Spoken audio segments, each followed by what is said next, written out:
galing siya sa operation ng kanyang prostate cancer. So, mga 2 weeks yun yung ano niya, papagaling niya sa ospital.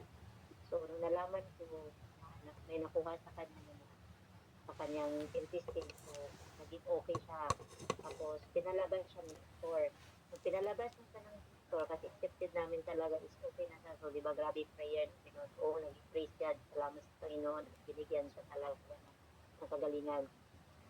Nung umuwi na siya ng bahay, so, masaya ako kasi answered prayer na nga na naging okay siya. Tapos, not expected na paglabas niya ngayon, bukas uli, nangyari yung hindi namin inaasahan na natulog lang siya, na bigla lang siyang ano, yung parang tumigas, tapos nahulog siya sa kama, nagsuka siya ng dugo, siguro, yun ang sabi, nagka-blood clot yung utak niya, tapos dinala siya uli sa hospital, yun ang tinawag nila na stroke siya. Hindi siya makapagsalita, more than 3 days, hindi siya nagising. Yung, ganun lang yung mata niya, pero hindi siya nakakapagsalita. Tapos yun, sinitiskan siya, yung katawan niya, yun nalaman yung mayroong blood clot sa utak niya. Tapos hindi siya talaga nakakapagsalita. Hindi niya alam na nang umiihi na siya, yung ganun, yung parang tulog talaga siya. Yun ang nangyayari sa kanya. Tapos nabigla lang, yung time na yun din yun, di ba, Saturday, naalala niyo, Saturday, nagpa-prayer ako kay Aida. Sa intercessory, nag-prayer kami sa papa ko. Nagpa-prayer ako. Tapos, nung hapon na yun, naalala niyo na binuhat ko yung, yung paleta ni Bible. Kling, may laman na Bible. O naalala ninyo na sobrang bigat. Sa totoo lang talaga mga kapatid, hindi na talaga gumagana ang gulong nun. Hindi kasi ang laman pala nun talaga, yun nga, nakita ko pala 111 na Bible ang laman nun. Tapos iba pa yung Bible ni Ate May at ni Loy nandun sa loob ng maleta. Tapos akala ko nung nilagay ko na, kasi ano talaga yun, ipulit eh. Akala ko mapapaya ko lang siya kasi nga may gulong.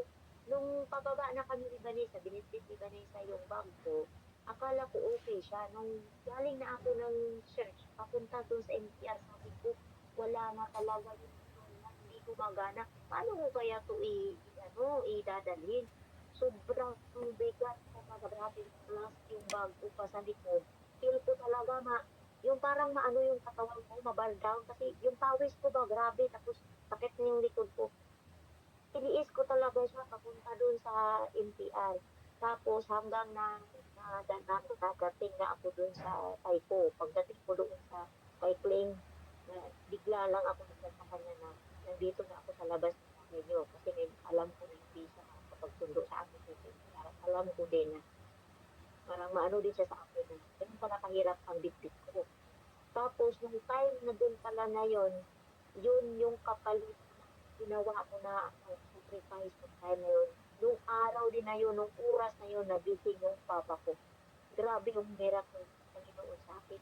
Siguro yung parang, grabe yung ano ko, yung ano ko ba, yung bang, hindi ko kasi expected na gano'n nangyari sa maleta. So, tiniis ko talaga siya na nakakarating doon na safe ang Bible. Yun nga ang na-feel ko na yung sinakripisyo ko may kapalit. Yun yung sa papa ko. Binigyan ng miracle ang papa ko na nagising. Yun, grabe talaga Amen. yung Panginoon. Present sa buhay ng papa ko na binigyan ng pagkakataon. Alam nyo ba na 4 times na ito, 4 times na live na to ng papa ko. Grabe yung ano ng Panginoon sa kanya.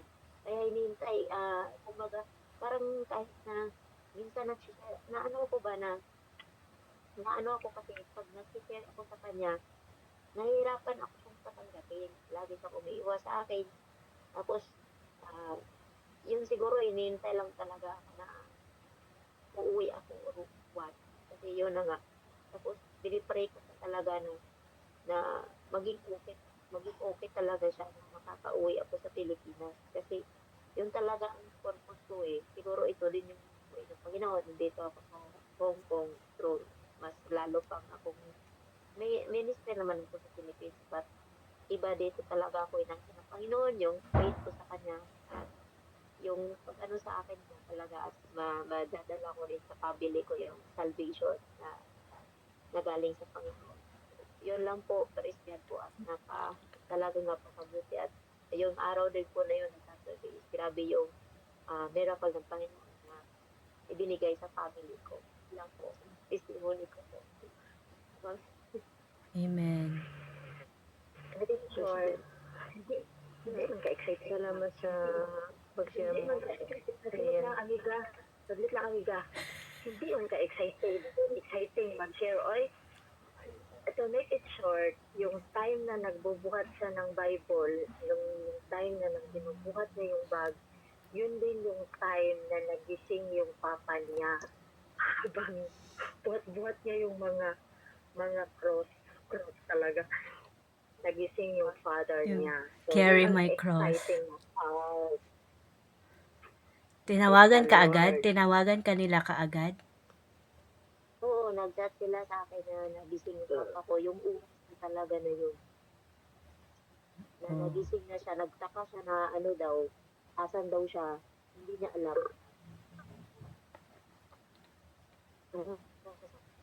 Tatlong araw na kaya siyang hindi nagising. Tatlong araw na yun.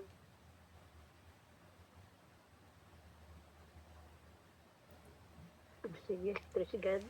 Salamat sa pag-share at purihin ang Panginoon sa answered prayer. I-post ko yan sa intercessory. Salamat sa mga kapatid na nag-pray. Nakasama ko nung Saturday. Si Cherry, Fatima. Purihin ang Panginoon sa buhay ng bawat isa. Roxanne, si King. Rian, purihin ang Panginoon. Salamat sa pag-share. Patuloy tayong manalangin para sa isa't isa at huwag tayong mawalan ng asa. Because the God we serve is the God of miracle, the God of chances. Patuloy tayo maglingkod sa Panginoon through Amen. Philos, salamat sa kalakasan na binigay mo sa pagbuhat ng malita ni Pinuno ni Aklin. Kasi nung papunta pa lang kami doon, nung inano ko yung hindi na, kasi nag-stop siya. Pero praise God, nakatating ka doon. Meron pa po ba? Ngayon kung wala na, doon na po tayo sa ating focus ng prayer. Kasi 11, anong oras ba? 11:44, may 1 minute pa. Ngayon po, oras na to, may request sa buhay ng ating maganda at Bini-bini. magdadala ng prayer si Madam Vanessa Cabrera.